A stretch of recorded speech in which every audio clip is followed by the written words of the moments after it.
they all have those kind of recognizable qualities. And when you start to change some, then it's like, wait, what is that? And the funny one for me was lava. I was trying to like design how the lava looks, and it just kept looking like pizza. And like, you just exactly what you mean. you realize like lava and like a lasagna, oh, they look identical.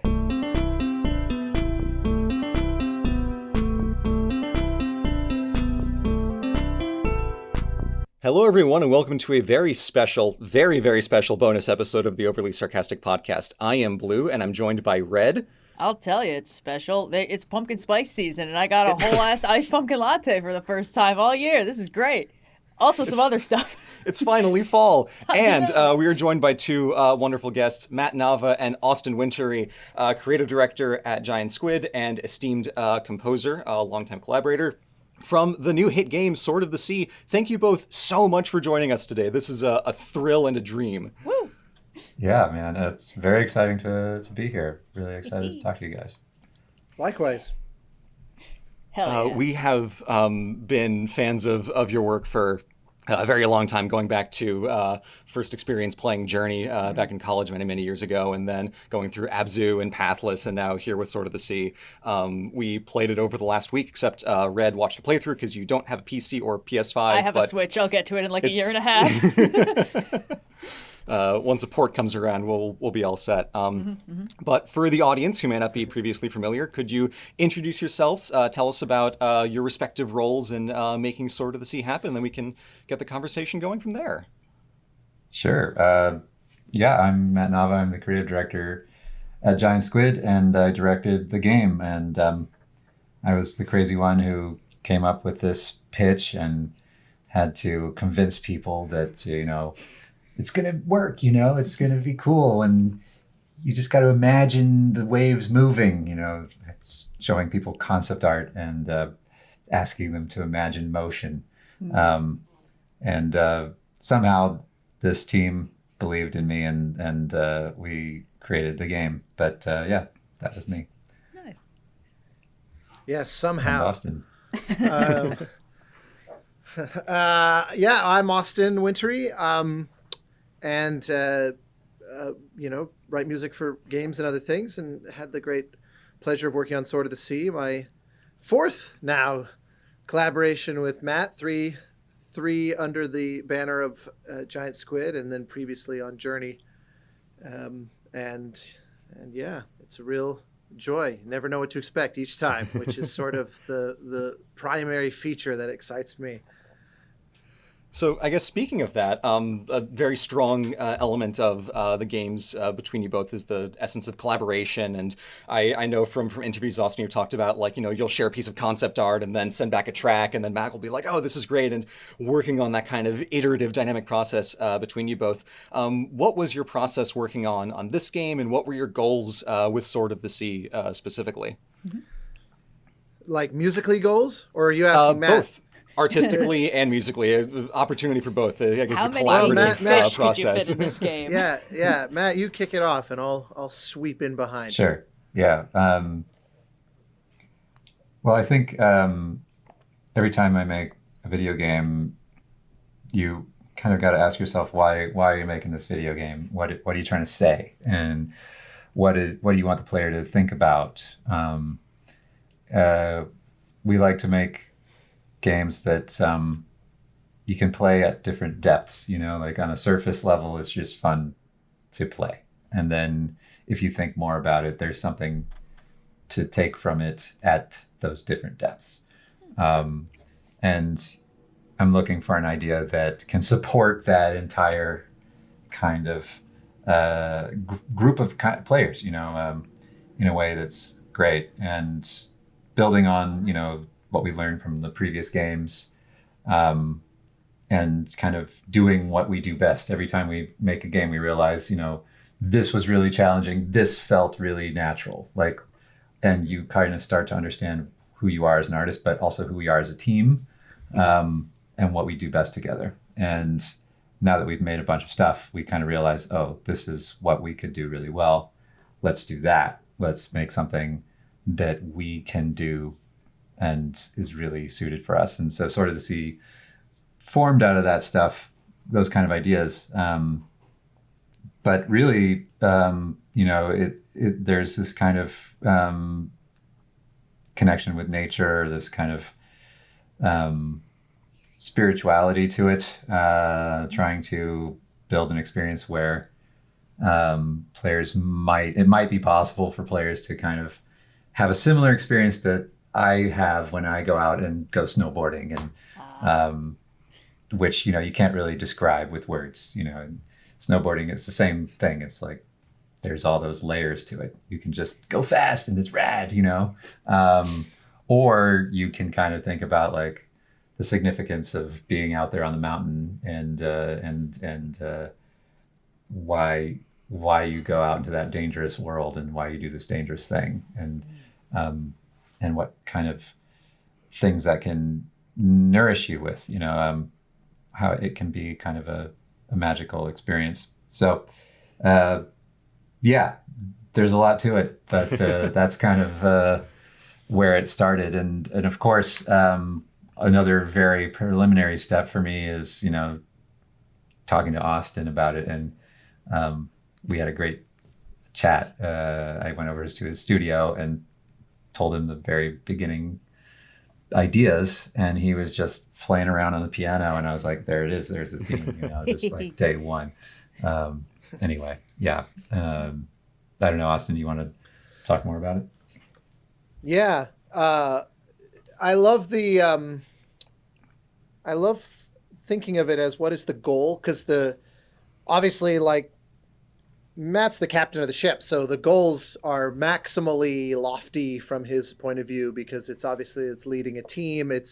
They're coming from a personal place of his, and the nice thing that makes it such a joy to work with him, with the team, and with Giant Squid in general is that I so often resonate with those goals. Like, it doesn't, even though they could theoretically pitch a game that I'd be happy to work on, but I wouldn't necessarily kind of in an ultra personal way share the kind of mission, like if someone wanted to make I'm trying to think of a good example that doesn't seem like cartoonishly ridiculous, but basically whatever someone's, where the personal place where they're coming from may or may not be something that I share. But like, I remember in the earliest days journeying into Abzu, Matt and I both talking about being scuba divers, for example, and just that kind of ability to simultaneously appreciate, history and civilization, but also that kind of communing with nature, as it were. Sometimes I think people fall into a trap of thinking of those as at war with each other. There's sort of like, you're either want to be one with the earth and to hell with mankind and its cursed cancer on the landscape. And I'm not that way. I'm very optimistic. I'm very sort of humanist and pro science and pro exploration and curiosity, but obviously also very much love the outdoors and diving and the ocean. And so anyway, it's a joy, because then my goal becomes the same goal. It becomes the same hope. And I guess the only other goal that sort of tacks onto that is how to do something that feels like I've never tried before. Mm-hmm. And, how do I kind of solve, looking at Sword of the Sea relative to Pathless, for example, momentum was very important to both projects. And it seemed like music can really help amplify that sense of momentum. So then it's like, okay, how do I serve that? That's not just redundant. How do I just not just reach into the tool chest and pull out the same thing that I did on Pathless, basically? That's sort of one of my own goals. That's just kind of purely for creative reasons, my little shtick, my little lame catchphrase I always say to myself is, at the end of a project, I want to look back on it and go, I didn't know that I knew how to do that. And usually it's because I didn't know how to do it. I had to kind of learn something, I had to try a thing and then do a bad version of it and then whittle away at it until it seemed like it started to become a good one. So. Yeah. For Sword of the Sea, was there a particular thing that you didn't think you knew how to do that jumps out more than any of the others? A few things that I was chasing something specific, and I kind of felt like I won't know if I've nailed it until I just stop hating it, basically. And there's just this faith that you'll hit that point. Yeah, trust the process. Trust the process. Yeah, exactly. Like there was a very specific kind of, in nerdy classical terms, what we would call an electroacoustic quality to it, where I really wanted electronics and synthesizers to play a far more overt role than in any of our prior. And I don't really know why. It just felt like an interesting juxtaposition to, the fact that you're essentially a reanimated statue. And I was like, that could very easily go into a pathless type direction where it's very earthy and kind of the clay of the world in a way. And I didn't want that. I don't know, there was something almost supernatural about it that it just felt like an interesting texture, but I didn't want it to become like a synthwave cyberpunk kind of score either. So it was like I have 80s to banging tunes. Yeah, we're already skateboarding. We got to be so careful with the tone. It's no joke. I mean, it really is like, it's so easy when using some of these sounds. And there were definitely a few times where I would kind of push it and Matt would go, it's pretty overt here. And I'm like, no, you're right. And we've invented ska again. Damn it. Yeah. That doesn't keep happening. But yeah, I would say that. And then also there's the low-hanging fruit was that, as Matt said, when he came over and I was fussing around on the piano and it became clear that piano was going to be a real central sound, which is something I very rarely do. And especially on a thing like this, where it's sort of otherworldly in its nature and piano tends to kind of fight that. So it makes it feel all very kind of familiar. And I thought, I wouldn't have thought of piano. And then it just became this, like, okay, how do I make sure that I don't sound like some, oh, well, we couldn't get Joe Hisaishi, so we got someone cheaper and less interesting, less important. We have to Ghibli at home. That was always the fear when you feature piano in this kind of introspective way. There's just a few folks out there that are, that's very close to their branding, there's just like, there's a few of these little landmines that composers become aware of, like if you really want quirky marimbas, you're like immediately in this Thomas Newman American Beauty territory where you have to be very careful not to sound like that because everyone's going to go, oh yeah, no, I've heard this before. And so that's like one of those little spidey sense. Maybe that's part of why I've always avoided piano, honestly, because I'm like, it's sort of been done, you hear like the Zelda Guardian thing in real life, like, oh shit, I've gotten too close. Yeah, well, that's the other.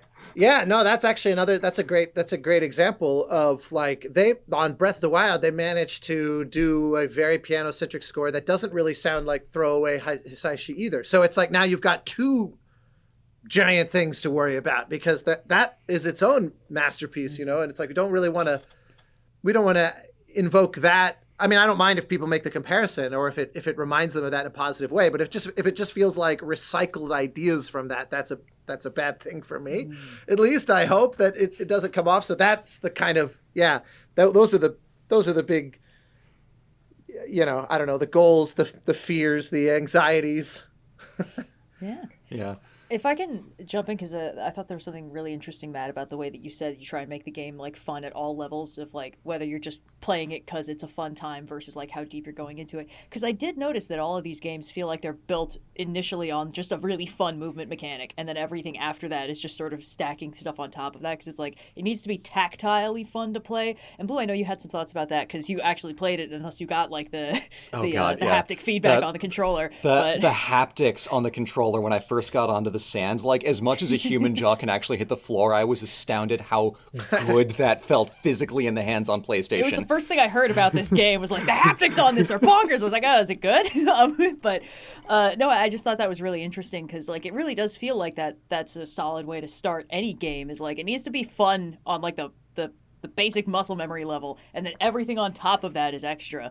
And as early as Journey, everyone was like, oh, the sand sliding and the flying and all that stuff is extremely satisfying to do. And then also there's this hero's journey thing going on. So I just thought it was cool to see that as a consistent through line, and hearing you illustrate it made a lot of things click. So I just wanted to shout that out. Yeah, yeah, absolutely. I think it's something that I've learned more and more every time I look back, and I'm like, oh yeah, this game was also about movement. Something about movement in video games is just inherently satisfying, and I feel like there's a couple things that you can do in video games that you see it all the time in video games that are just fantastic baseline systems. Like obviously the big one is combat. You see that everywhere. It's just really an interesting space to explore mechanically. But the other one is movement, and I think that it can be equally satisfying. And there's entire genres like racing games. Like it's just rad to turn the Mario Kart. Yep. And like the gameplay is all about that, and it's a fantastic game that everybody can immediately enjoy. And I've always been looking for ways to create these kind of like non-violent experiences. Obviously, there is all kinds of fantasy violence in these games, but not having it be kind of this core idea. And so the movement is just such a nice alternate idea to build a game on.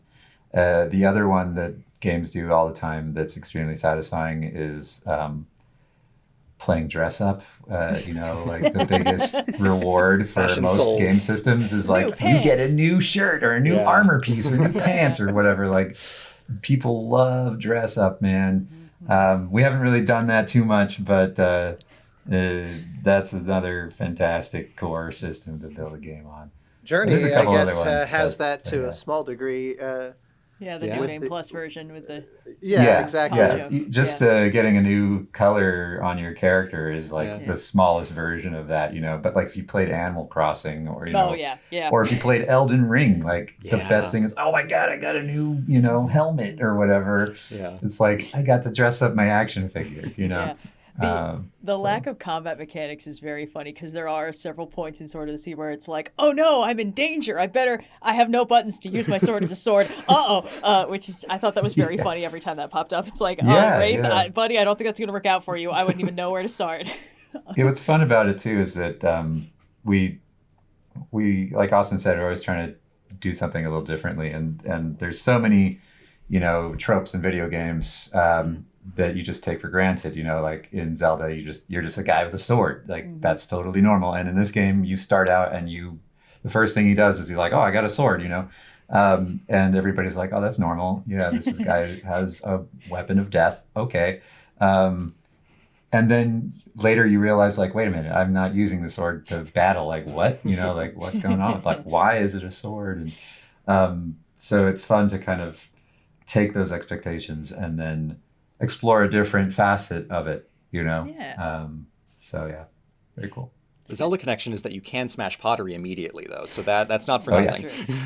Yeah, smashing pots, super fun. Yeah. Yep. I did want to follow up on the subject of the kind of spirituality and the world design and the art and trying to create these environments that are not, like architecture or the boundless outdoors and finding a way to blend them. Journey, Abzu, and Pathless had that in their own ways. Pathless was, I was eating well, a very architectural game. I was thrilled with all the different architectural references going on. I made a whole detailed diatribe pieces about it, but especially with the emphasis on movement and traversing these long kind of environments. Sword of the Sea is a very landscape-heavy game, and you have the freedom to go to a lot of really different kinds of landscapes. My favorite by a long shot was the Sacred River, possibly the most beautiful game environment I have ever seen in my life. I told myself, like, if this is death, I'm with you. Cool. Good. Sign me up. No, Breathtakingly gorgeous. But huge what was plus one to that. Yeah. Truly, and especially when I saw the floating islands, like it's the eagle mother nest. Oh my god, everything connects. But I just always go, oh my god, floating islands in any video game. So I was like, there's floating islands in this. Yeah. So what was I guess some of the creative process of deciding what kind of environments you wanted to go through, what the balance was for architecture and the environment. The world is so gorgeous in every single stage, especially I was shocked by the Lost Grotto. Was a huge surprise going from this big open world to like, oh, kind of Cappadocia vibes. This is great. I'd love to hear what the design process for that was like and the inspirations there. Yeah, man. I saw your video about the architecture, by the way, and it was Aw. super fun to watch. I'm And glad so you enjoyed it. satisfying to see someone think about the game so deeply. So thank you for that. It was really, really great. Hell yeah. Yeah, I'm also just a huge architecture nerd. I love ancient ruins, and when I was a kid, I had the luck that my parents took us around Europe, and we explored all kinds of ancient cathedrals and ruined abbeys and all this kind of stuff. And then we climbed the pyramids in Mexico, and you can still do that. that's amazing. That one's fun. Yeah. So yeah, I just love all that stuff, and architecture is so interesting because it's just every culture has it. It's like a necessity. It's this thing that comes from the human mind at a deep level. There's just a need to organize space, and how you do that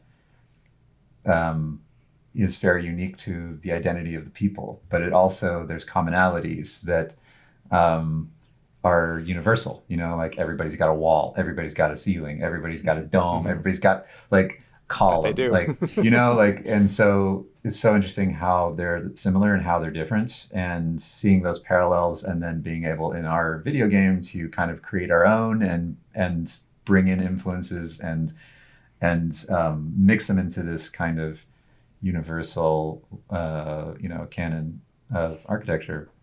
It's just a really fun exercise. And that was such a core thing in the Pathless. In this game, it's all about those waves, you know, and it's all about the spaces that have been kind of lost. And another huge kind of factor in choosing what environments you explore was trying to keep it fresh. You know, we wanted to make it so that every time you complete an area, you have no idea what will come next, and it will shock you. Oh, yeah. I I did want to bring up the giant dead guys because they were my favorite part of the design.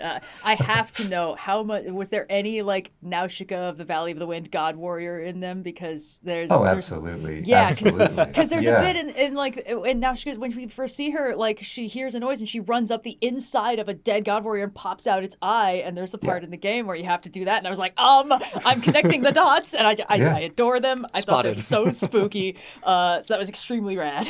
The game is just absolutely full of homages like that, you know, and some of them are conscious and some of them are like, oh, that's just a part of my being. It was just in me. Of course it had to be that way. And where did that come from? And you realize later, you know? Yep. But yeah, every space was trying to be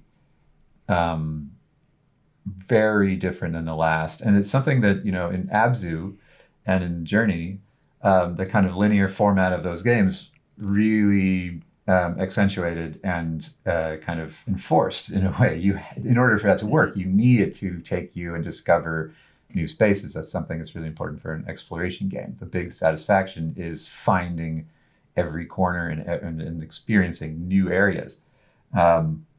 In the Pathless, we, you know, experimented with this open world design, and the map is this one big forested island. And so the variety comes with those landmarks themselves and the architectural variation. But the environment is more similar across the whole map. And so we were like, you know what? We loved all that architectural variety, but we really liked the kind of huge amount of variation you can get in that linear format from the previous games. What can we take from both? And in Sword of the Sea, we kind of swung the pendulum back a bit and brought that back. And I think that it was a really neat aspect.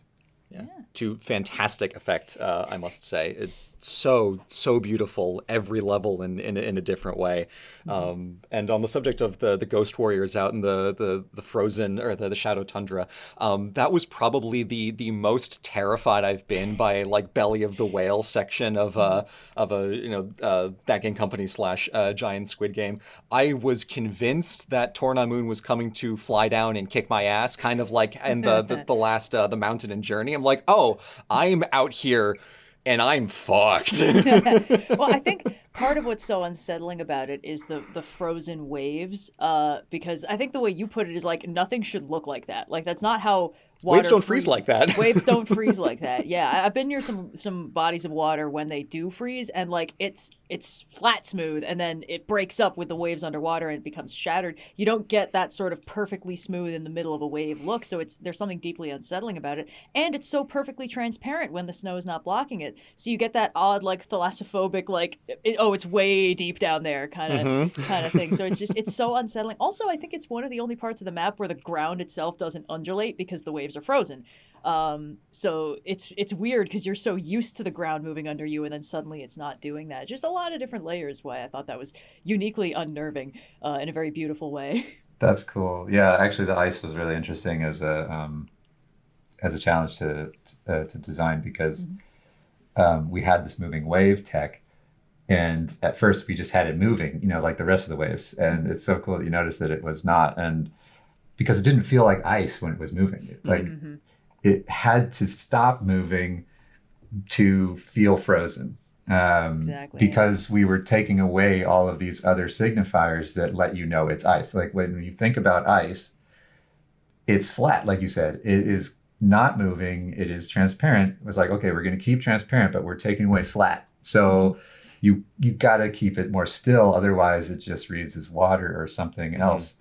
And that was a challenge with the entire game. Like all these different surfaces, like you realize like they all have those kind of recognizable qualities. And when you start to change some, then it's like, wait, what is that? And the funny one for me was lava. I was trying to like design how the lava looks, and it just kept looking like pizza. And like, you just exactly what you mean. you realize like lava and like a lasagna, they look identical. Like if you just I've had to draw lava surfaces, and it's so hard to communicate that what you're looking at is lava, because it's like, well, it glows. It's kind of a reddish orange. It glows. It's like, yeah. So it's the glow that is what makes it look like exactly. lava. It really is. And being able to get it to not look like you're surfing on a delicious pizza. That's why they made Luncheon Kingdom the Italian food volcano in Mario Odyssey. It's the natural affinity. Yeah, totally. It's very 90s radical to be skateboarding along a giant pizza. I've definitely had dreams. So now like whenever I play a game and I'm looking at their lava, I'm just like, wait, did they solve the pizza problem? It's amazing. Every time I'm in Photoshop and I'm working on something that's gold, I'm like, nah, that's just piss. I just made piss again from there first principles. Some textures are weirdly deceptive in how to render them, and it's like anything where it's luster or glow. If you don't manage to do that, like again, gold without the spectacular shining of it, it's piss. Unfortunately, every time you just color something yellow, it's like nope. There's a lot of gold in this game too. And, yeah. I was just telling something about this. Like we have the little collectible triangular stuff we call Tetra. Yeah. And we knew that people were going to call them Triforces or Doritos or whatever else. And like the reason that I chose a triangle shape, it's like a tetrahedron.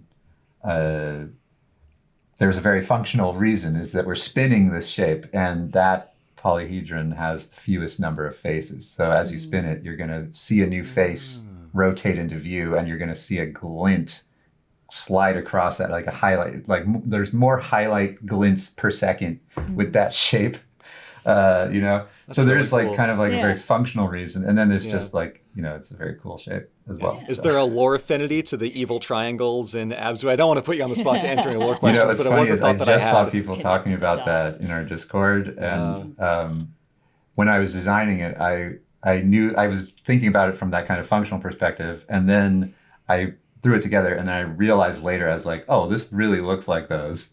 And it's that kind of thing where you realize like you're solving a similar problem, so because you're the same person, you have a similar answer, and you don't really realize until later. And then you kind of have to think like, is it okay for there to be that kind of lore connection? And I think it is actually really interesting. And so I'm really glad that people have picked up on that. And just with the lore in general, they're very ambiguous games, right? Like they're all connected clearly.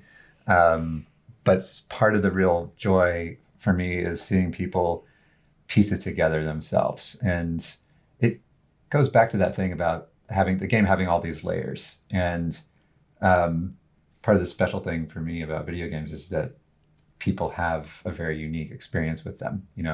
Everybody plays it and they go a slightly different way. They have a slightly different takeaway, a different interpretation, and that makes it tailored to them, and it makes the takeaway more personal. So I love the fact that the game has a couple loose ends that are open for interpretation like that. Yeah.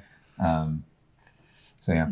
Yeah, I found the poetic quality of all the Stella deliciously vague. Just the right amount to let you know who's who without giving the game away. But I also wanted to, on the subject of kind of the variety of environments in the game, talk about the variety of musical textures at work. Because Austin, you mentioned the base of the score is very much kind of grounded in piano, but we're also working with violas, Tina Guo on cello, Kristen Nagus on a variety of wind instruments, including a reconstructed Mesoamerican I saw that, thing. I'm yeah. very curious about that. 3 different choral textures, children's choir, adult choir, and Maluka, wonderful vocalist to have as the narrator of the game you described. Super, super cool. And then also the Thai percussion ensemble. So walk us through a little bit of the variety and how the pieces fit together. Sure. So, a lot of it's just kind of an organic process where you, kind of like echoing what Matt was saying, where as you go along, you realize, you kind of discover the new problems to solve, as it were. And you're like, okay, do I want to make sure that this feels connected to something prior? And I have tools for that. Or do I want to make this feel like a clean break? It's decidedly something new. The obvious example of this kind of thinking is that the finale of the game, I guess I'll be extra sort of, I don't know if you're treating this as a spoiler cast, but yeah, go ahead, whatever you want. I like to be vague anyway, but for the big grand finale of the game, where obviously we're kind of bringing back a lot of the imagery, a lot of the movement, the characters. I wanted the music to feel like it's sort of summing up it. Basically, every ingredient reaches its fruition there and becomes its most sort of exaggerated version of whatever it was. And so once you see that big, like somewhere in the middle of the project, and you start to really have a sense of what's the beginning, middle, and end, it kind of looks like you're playing this game of chess with yourself, going, okay, if I put this here, will that feel familiar when it comes back again 2 hours later? And there's, it's a lot of that sort of thing. So part of it is, making sure that those colors and those instruments, they feel definitive. Plus, another thing that Matt and I love to do that has been on every project is instruments kind of become like little totems almost. They become symbols of something. Usually there's one instrument that becomes kind of the symbol of you. Like in Abzu, it's the oboe solos. In the Pathless, it's sort of an amalgam of a few things. It's sort of the nickel harpa in tandem with the Alash ensemble throat singers. They're sort of the hunter. And then in this case, the piano really ended up filling that role. And then there's also this funny, just as a brief kind of quasi tangent, as you were talking about the sort of connectivity across games.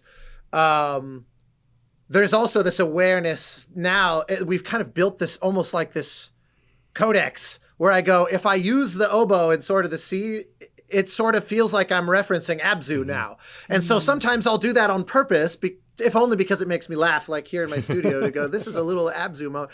Other times I just use it because I just want to write an oboe, or because I just love putting music in front of Kristen, and just she always makes everything better. Same thing, using Tina, going, is this going to feel Journey-esque to have her there? She's so kind of connected to the aesthetic of that score. She's central to it. So much so that I had avoided using her on the prior Giant Squid games, just to kind of ensure that they took on as much of their own identity as possible. Anyway, so yeah, a lot of it is this exploration, but the earliest example, there's this funny story I've been enjoying telling the last week since the game came out, which was in the very beginning when we were still trying to work out what this is. The piano was seemingly a thing, but I had very little else kind of feeling decided. Also the mechanics, not so much the mechanics in terms of movement, but just kind of the structure of the game and the big picture kind of narrative beats. They were all still very much, on the chalkboard. And so I had a lot of different candidate things that I was floating around with. And then Matt sent me this podcast that was a skater podcast that, I've snowboarded before. I grew up in Colorado. It's legally required. But I'd never really skated before. And so that's a world largely off my radar. But Matt sent me this podcast that had Werner Herzog as a guest, the filmmaker.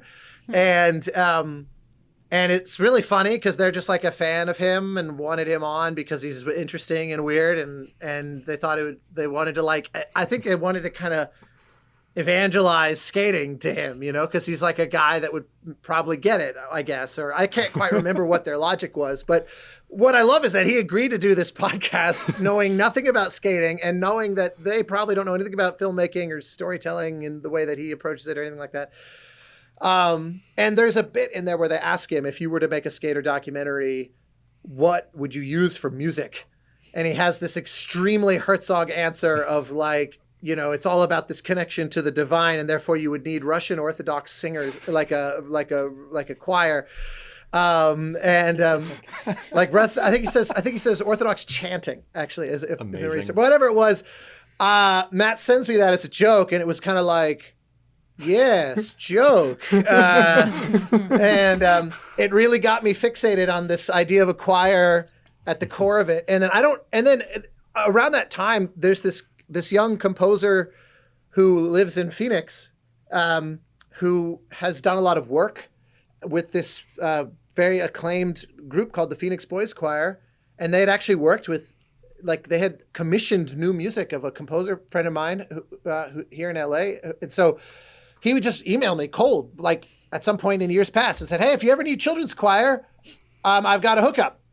And that was just and the funny thing is I always remember folk, because I've got people reach out all the time, especially when they do something weird, or something that's not quite so expected. But I get a lot of these kinds of solicitations, and frequently I'll kind of make a note, or I have I have a private YouTube playlist of all the kind of weird things or interesting musicians or soloists that I would love to work with, where I don't know what it is, where the right situation will be. But as soon as the choir thing, I thought, this notion of kind of being a reanimated character, or kind of almost like an amnesiac who has this blank slate of who they are, who they were. And that was one of these early things. And there was something about the kind of innocence of children singing that seemed to just naturally take to that. And so I went and hunted for this guy's email and reached out and said, what if children's choir is like our answer to the call of Herzog? And yeah, so that was a really early one that became part of the ingredient of the thing. And so yeah, anyway, the rest is just an ongoing, explorational. I guess the only last thing I would say, because I just yammer on forever, sorry, is that's why we have you both here. Yeah. Yeah. Well, you're very gracious, but I feel like the clock of the game show hosts being you're running out of time. But the other thing that I would add that I think lends that is part of the reason why there's so many different, there's multiple choirs. We have these, instrumental ensembles in tandem with soloists and all the electronics, Maluka, all that. I remember Journey was this exercise in economy, where it was, what's the absolute minimum number of ingredients that I can do the entire game with? And so it was literally just a couple musicians and a very small kind of orchestral string ensemble, and a lot of very subtle electronics. And there's obviously one melody that forms the basis of every note in the score. There's no secondary, there's no additional themes, it's like can I do what they were doing at that game company? Can I just boil this down to such a bare essence that there's not one molecule of fat to be trimmed? And then when we went to do Abzu, I remember thinking, can I do the opposite? Can this be just like this explosion of color and movement? And one of the things that I thought could be interesting with Abzu was every time you get to a new area, yes, there's a main theme that's kind of charting the diver's overall path through the narrative and the diver's own understanding of their relationship in the world. That's the function of the main theme. But every area then had its own kind of what I kept referring to as like a local motif, where there'd be a little melody, like when the very opening of the game, and you're in the reef area, and you have this kind of like da da da da ba da da thing that I play around in that, and then as soon as you leave the reef, it's gone forever. And I was kind of thinking of the Stravinsky's ballet, The Rite of Spring, as the model for that, where he kicks around these little motifs, and then once that little tableau of the ballet is over, they're gone forever. There's nothing. It's not developmental. It's 100% through composed. Mm-hmm. Most of the music I really love is very much developmental. To me, it's the hallmark of a great piece, that you can stretch it, slow it down, and speed it up, and flip it upside down, and like a great theme. What makes it a great theme is that you can still hear it and recognize it and clock it, even as it's just put through the ringer. And it's kind of like character design, like can a stick figure capture the essence of it, as much as this elaborate oil painting and everything in between. I think of themes as exactly corollary to that. And so Abzu was this interesting challenge that I had always kind of forbidden myself of, can I just keep coming up with new stuff? Yeah. But it has to ride shotgun to that theme. Pathless has kind of its own thing going on. So this one, I kind of went back to that Abzu model where it was like, can I treat each sort of new chunk of the game as its own little sandbox, that yes, there's a main theme, but there's also stuff that's going to live here and then we'll kind of leave behind. I did notice that. It's sort of hard for me to listen for music like that because I was also trying to focus on the rest of the game. But I did notice, as you should. Well, I mean, I do my best, but my musical vocabulary kind of starts and ends with like the bits that I know how to sing. But in this specific case, I thought it was interesting that the first area had this very kind of like, to my ear, sort of like positive, almost optimistic, like kind of not necessarily Journey-esque in the melody, but it had a similar vibe of like, I'm having a good time. There's sand. It's turning into water. This is great. And then you get to the next area and it starts getting a little bit like, it's a lot more intimidating and menacing because like you don't yet know that the wanderer is like chill and she just keeps showing up and being scary. So there's all these parts where it's like, oh no, what's happening? There's someone else here. I don't understand it. And I did notice that the music immediately got more like tense. And then the frozen area is also very tense in its own way. And then you've got this sort of ethereal choral beauty in the Sacred River. And then of course that all goes to shit very quickly. So it's just Torna Moon's like, all right, you've had fun for too long. Side note, I do like that the giant snake is actually a long Dunkleostis. I thought that was very fun. Yes. They call it a snake, and I was like, that's not a snake. I've seen that skull in a museum before. Such a very Matt Nava thing to do. You You should have seen the entirety of Giant Squid practicing and learning how to pronounce that, knowing it was part of their life now. Yes. Embrace the Dunkleostis. I love that there's always an excuse to have ancient fish in the giant squid games. It's so much fun.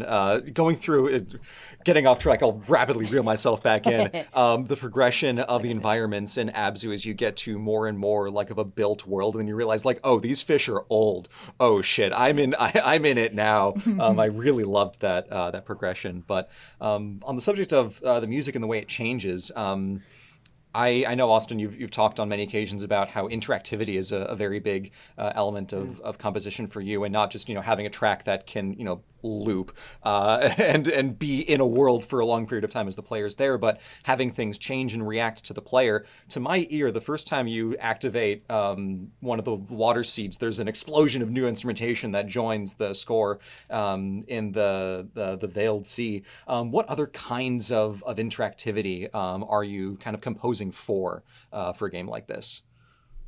Oh, it's nonstop. People ask me, a friend the other day goes, how many tracks are in the score? And I said, the problem is that vocabulary doesn't even really fair map onto how we do this. I said, if you were to treat each little fragment of music, long, short, whatever, as a track, setting aside that there's a vertical aspect to them as well. But if you were to kind of line them all up, I said I went and glanced at my little spreadsheet where I keep track of it all, and it was something in the neighborhood of 150 tracks.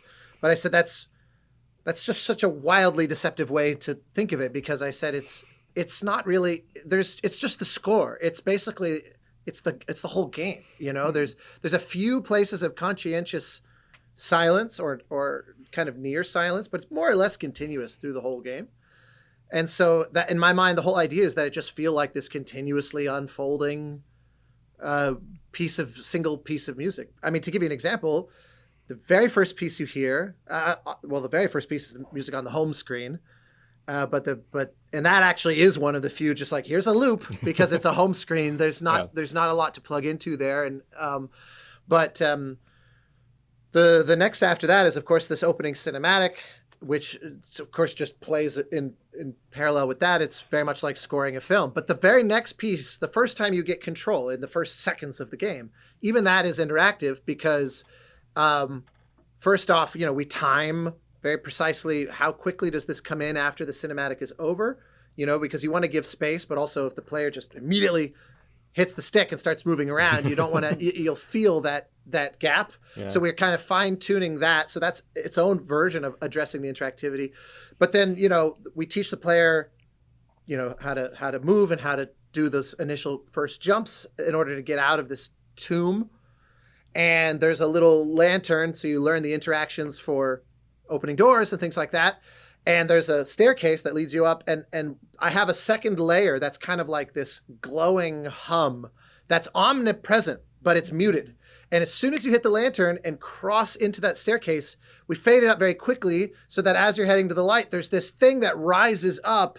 And then we hard cut that into the next bit where Maluka starts singing. And we fine tune these, because Matt might go in and adjust the length of the staircase, because it felt too long or it felt too short or that kind of stuff, or the angle. Like, there's a lot of this fine detail work that he and the rest of the team are always doing. And so then I'm constantly making these adjustments where I go, okay, well, do we want the music to start, right as you clear the threshold into the light? Do we want it to be a thing that is with that kind of like saturation, the bloom of the light coming in? Do we want it to come right after, so that it's sort of this 1-2 punch of your eyes adjust, you behold the landscape, and then the music comes in? So we're dialing all that in. And then there's the question that, like in the case of one like that is, what if you come out of the light, you hear Maluka start singing, the music kind of now becomes very energetic. You hear the piano, you hear these little synths sparkling around.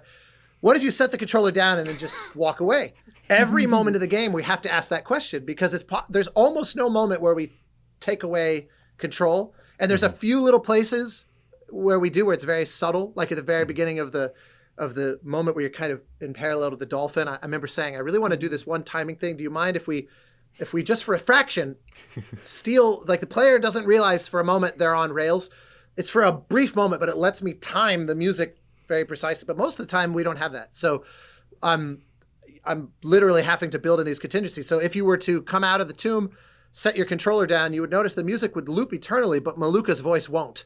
Because that would be cool. Really weird. You would be like, very obviously in a loop. So we do that trick a lot, where there's elements that come in that are meant to grab your attention, and it's meant to be about how long we think this area until the next little shift will happen. It's timed to be about that length. Yeah. But in case it's not, the most fatiguing components will usually go away. And then there's, of course, we bring other stuff in and blah, blah, blah, blah, blah.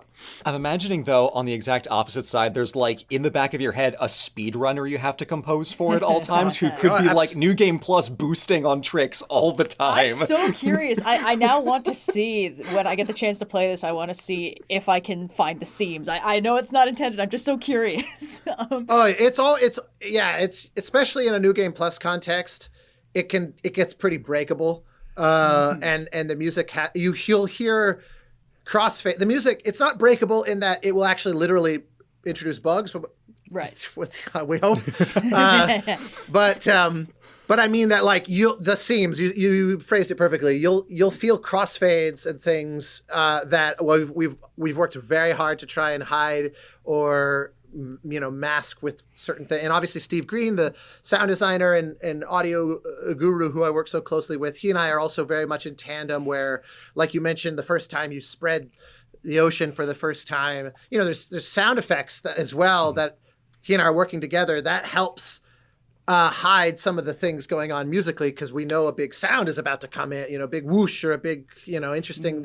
That's a classic one. They do that in movie scoring as well. The big explosion or the door opening or a character screaming something. You come in and hide under those moments all the time in order to kind of achieve maximum elegance. And so yeah, no, but it's I speedrun the game constantly, and I also I speedrun it and I do whatever I like slow run it. I will, because sometimes that's how you find these strange bugs where you go, if I let this sit and it loops a bunch of times, it like desynchronizes or all these odd phenomenon can come about. So when I'm playtesting the game and I play it dozens and dozens of hours worth, which on a game like this is mercifully possible. It's like if you're doing an Assassin's Creed or something, you're kind of screwed in this department because there's just no way to play it that much.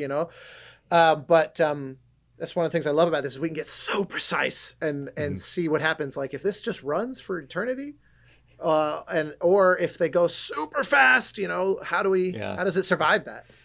Yeah. A different kind of precision that I want to ask about. I was in my head expecting a certain amount of secrets per level, so I was looking for the shells, and I found 2 in the first area, and I found 2 in the second area, and I thought, I'm killing it. And then in the second area in the grotto, I found a 3rd and a 5th and a 9th, and I'm like, oh god, I've probably missed 40 of these. And I found myself realizing like every random interesting thing I jump on will spawn tetra for me to collect. The player is constantly rewarded for their curiosity and turning over every little nook and cranny. My wife was playing the game, and she's like, I want to jump on all the things. I need to find all of the secrets. I simply must. So what was it like kind of sprinkling in and trying to find like ways in the world to fit in these little bits of shells or tetra or wherever else? I don't know if there are any other grander secrets hiding. I've only done a couple playthroughs, but I'll find it eventually. Yeah, it's a big part of the game, the secrets. I think we learned a lot building the pathless in that regard. You have a big area and the game is about exploration, and how do you make it satisfying to go to every corner of the map? How do you make it so that you feel like you want to keep doing that? And basically the system with the tetra, the whole reason that exists is to motivate you to explore more and to feel like there's something else there that's worth finding. The greatest exploration games all have something that motivates you, something like that. And this time we were able to create this satisfying system where those tetra, it's not just like, Mario coins is a similar system, but oftentimes in the older Mario games, it's like, oh, you get an extra life, and you're just like, okay, I don't really need that. I don't really care. Like the coins are fun, but like they're not tying into the main loop super deeply. This one, we have this idea of like gaining new abilities, and we made sure that every ability you get actually affects the way that you move. And so they have some kind of importance to the main action in the game. And so basically what those tetra represent is you take each of those abilities, you break it up into, a fraction of 5,000th or something. And it's like every single one has a little tiny significance. Yeah. But yeah, the process of hiding them is so fun because when you get the game to the point where it's just fun to move around, then you start to realize as you're testing, like, I've just been jumping around, and you're like, oh, it was fun to get here. Oh, I'll just put something there, Aww. And there were some places where I wasn't sure you could actually get there. Like, it's so high up, like on some tower or something. I was like, I think it's possible. I haven't done it myself. I'm just going to put something there anyway. And now I see people actually achieve it. And I'm like, wow, that's really, really satisfying. But it's a kind of common thing. I've seen people finish the game and be like, I got like 5 shells. Like, how many are left? It's like, you got a lot more. Those shells are crazy. The amount of times I saw a ledge high up and I'm like, Ah, God, there's no way. My wife is like, I bet there's something up there. And then sure enough, she finds one. I can Damn. sense it. Oh, I was just gonna say, when they dialed in the tuning of the Tetra, like claiming those rewards, it was such a fun thing to realize how much the secrets were becoming. Everything you're describing had become such a big part of the design. When you realized, oh, I gave the guy 50. The next one is 500. The next one's 2,000. And you realize there's probably a lot of secrets in this world. Yeah. And seeing that come into resolution as the game was getting refined was such a like it's very satisfying to witness and think people are gonna, I hope, really dig this. So Yeah. it's cool to hear that apparently yeah. yes. I'm waiting for the Annie Alston video on the price inflation of Tetra for new skill points. Anyway, we do have one more question that I wanted to end us off on. I mentioned in my my video on the architecture and music of the Pathless that I have a personal theory that the AI in Kumo, the AI on Kumo, is tuned to be much faster and aggressive in following the player and teleporting. Is Kumo, in fact, programmed to be significantly faster and more aggressive than the other tall ones? If you're at liberty to say. I think so. It's Amazing. like the last plateau, and everything in that space gets amplified. This terrain is steeper, the heights are crazier, it's colder, the attacks he does while he chases you are more intense. It's basically, the kind of like final test for the hunter and the eagle. And yeah, it's so hard to tune those things, but yeah, we realized like, oh yeah, we made him a little bit tough, I think, It was very fun going through the first 3 plateaus, and it's like, okay, if I need to get around Sorrow, I can just get up on a high cliff and juke him. He's not going to catch me. And then I got to Kumo, and it's like, oh, Kumo's a bastard. He is on my ass. I'm climbing to the side of the cliff, and he's right behind me the whole time. For sure. Yeah. Indeed. So. Indeed. Oh, boy. Amazing. Well, my curiosity is satisfied. With that, we are coming up on time for our podcast, so I must say thank you both so much for taking the time to join us for this. A true delight for us to have you on. So thrilled to be able to play Sword of the Sea after an exciting few years of waiting.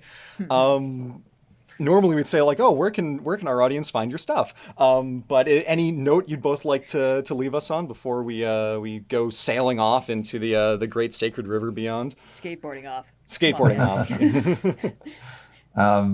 No, man, I think it's been a pleasure chatting about the game with you guys, and thanks so much for enjoying them and thinking about them so deeply. It's really, really special. We think about the games a lot and think, like, who's going to care about this, but then like seeing people think about it like this really it makes it worth it. So thank you. Of course. Yeah, I can only echo that, having seen so many of your deep dives on your YouTube channel. It's pretty astounding because we spend so much time just alone in a room or as a team, where the goal really is just hopefully this feels worth the hours that people will put in it. Like at the end of the day, it's a simple goal, and for people to actually get more than that out of it, you can't sort of bake that in as a necessary thing to mark we did it, I mean, in many ways, just shipping it is like, for sure. That's all that we can ask for. Sometimes, just finishing a project, especially something so involved is its own victory. But yeah, no, thank you guys, because it's really, it's just so. It's so cool to see. It's so heartwarming, and especially because I will say this lovingly. There are a lot of people out there that make these, these people who make content, exploring games, exploring music, where they come up with a bunch of stuff where you go, I don't really know what the hell you're talking about, or they'll make these declarations about it's done this way, it's done that way, I know what I'm talking about. And you're just so not like that, you're so very driven by curiosity, and you obviously have this very deep understanding of a lot of the kinds of topics, particularly that interest Matt, and I'm just the observer and find it all very fascinating. Anyway, so hats off to you guys that you're. I love the spirit with which you do it, but I also deeply appreciate that that you're not basically just idiots flapping in the wind. Who don't know what they're talking about on these kinds of topics and on mythology and on architecture and history and all that kind of stuff. So my appreciation. Most validating thing I've ever heard. Extraordinarily high praise. Thank you for that. Thank you very much. Well, on no higher a note than we could possibly end on, thank you all so much for listening, and we will catch you in the next one. Later. Yes, amazing. Bye, everybody. Thanks so much for listening to this very special Sword of the Sea bonus episode of the Overly Sarcastic podcast. Regular episodes will resume on September 17th, but if you miss us before then, be sure to check out Overly Sarcastic Productions on YouTube. And of course, pick up Sword of the Sea for yourself to surf your way through the various beautiful landscapes that we've discussed today. If you enjoyed the show, please rate us and leave a review on your preferred podcast platform. And if you really enjoyed the show, consider becoming a patron for even more exclusive benefits, like access to the After Show, the show where we talk about things after the show for an indefinite but usually 30 minutes-ish amount of time. Thanks for listening, and we'll catch you next episode.